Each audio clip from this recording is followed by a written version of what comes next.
हाँ तो भाई कैसे हो। तो बात करते हैं अगले पॉइंट की। Why overthinking is good. मैंने पिछले पॉइंट में बताया था कि ओवर थिंकिंग क्यों बेनिफिशियल है। तो आज उसी पे डिस्कस करते हैं। सबसे पहली बात, ओवर थिंकिंग से हम वर्स्ट केस सिनेरियो सोचते हैं कि इससे बुरा क्या ही हो जाएगा। हाँ, और ओवर थिंकिंग करना गलत है, पर अगर हम पहले से सोच लेंगे कि सबसे बुरी चीज़ या सिनेरियो ये हो सकता है, तो हम उसके लिए प्रिपेयर हैं। लेकिन ओवर थिंक करके एक्शंस ना लेना और एक्शन को इम्प्लीमेंट करने से रोकना, वो गलत है।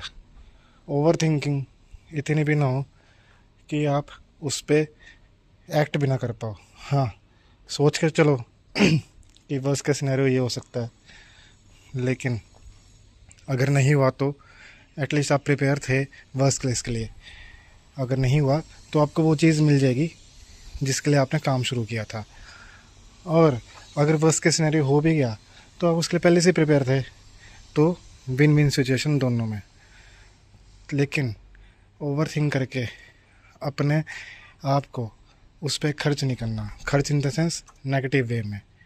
ये नहीं कि आप अपनी जो शेड्यूल है, जो टास्क है, जो नींद है, जो डिसिप्लिन है, जो भी एम्स हैं, जो हमने सोच रखा है कि हमें अपने आप को इस तरह बनाना है, ये सब ओवर थिंक कर करके उसे डिले नहीं करना, टाइमली एग्जीक्यूट करना है। जैसे मैंने पहले भी बताया कि शेड्यूल करो, अपने माइंड बॉडी को स्ट्रांग बनाओ और उसके बाद उसे इम्प्लीमेंट करके एग्जीक्यूट करो। पर साथ के साथ ये भी सोचो कि क्या वर्स्ट केस हो सकता है। क्योंकि मैं अगर एग्जांपल दूं, कई बार हम सोचते हैं ना, लोग कहते हैं कि बी पॉजिटिव, अगर आप अच्छे हो तो आपके साथ अच्छा ही होएगा।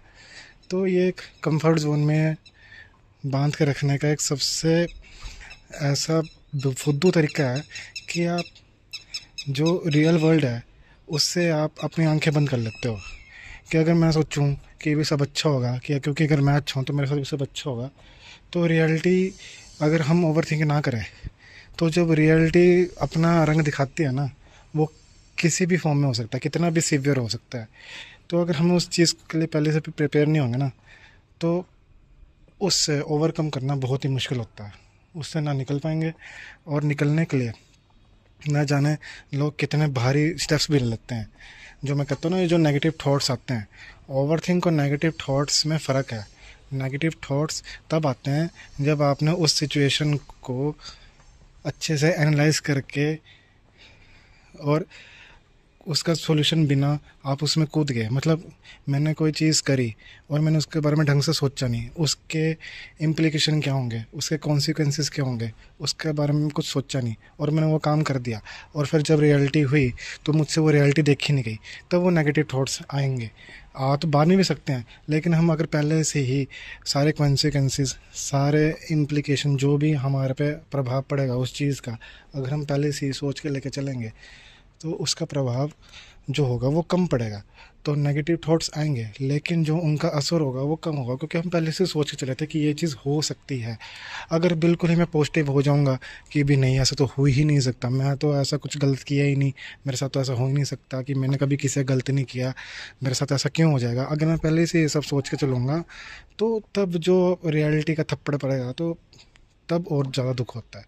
तो इसलिए कहता हूँ over thinking is good for, कि आप पहले से प्रिपेयर रहते हो उस चीज़ के लिए, अपने आप को उस हिसाब से बनाते हो, उस हिसाब से ढालते हो, अपना माइंडसेट उस हिसाब से शेप करते हो। लेकिन अगर हमने वो चीज़ सोची ही नहीं, उस तक हम ओवर थिंक, या मैं कह रहा हूँ कि ओवर थिंक करने से हम उसके सबसे एक्सट्रीम सिचुएशन में गए कि सबसे बुरा और सबसे अच्छा क्या हो सकता है, हम उनके एक्सट्रीम्स तक गए, अपने आप को तैयार किया नहीं किया, तो उसकी रियलिटी फेस करने की जो हमारी हिम्मत होगी, वो ज़्यादा हम अपने आप को ढाल पाएंगे सिचुएशन में, अगर हम उस सिचुएशन को सोच के चलें। तो इसलिए ओवर थिंकिंग इज़ गुड। और इससे ही मेरा जो अगला पॉइंट, कि भी क्रिटिसिज्म भी मिलता है, कि ओवर थिंकर हैं।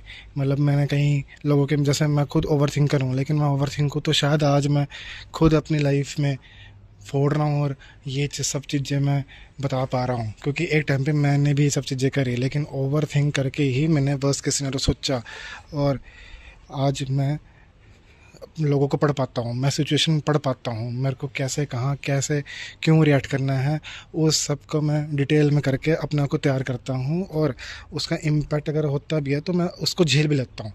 तो मेरे को क्रिटिसिज्म भी मिला कि तू बहुत ओवर थिंकिंग है, ये लड़कियां ही करती हैं, लड़कों पे ये सब चीज़ें अच्छी नहीं लगती, लेकिन मुझे इस चीज़ का फ़ायदा भी मिला, हाँ नुकसान भी हुआ, लेकिन मैंने अपने आप को इस तरह प्रिपेयर कर लिया कि मैं अब ओवर थिंक नहीं, मैं रिएक्ट नहीं, मैं एक्ट करता हूँ। तो क्रिटिसिज्म, मैं अगली वीडियो में बताऊंगा कि क्रिटिसिज्म को कैसे झेलना है। मिलते हैं अगली वीडियो में, तब तक के लिए जय हिंद।